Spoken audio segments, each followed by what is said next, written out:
सवारीचा घेतला पावलांनी आम्हा वाळवंटी तुझी सावली. गळा भेट घेण्या भीमेची निघाली तुझ्या नाम घोषात इंद्रायणी.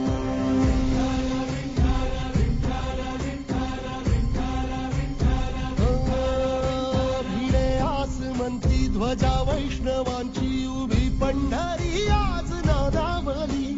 तुझे नाव ओठी तुझे रूप ध्यानी जीवाला तुझी आस गाला गली. जरी बाप साऱ्या जगाचा परी तू आम्हाले करांची विठू मा.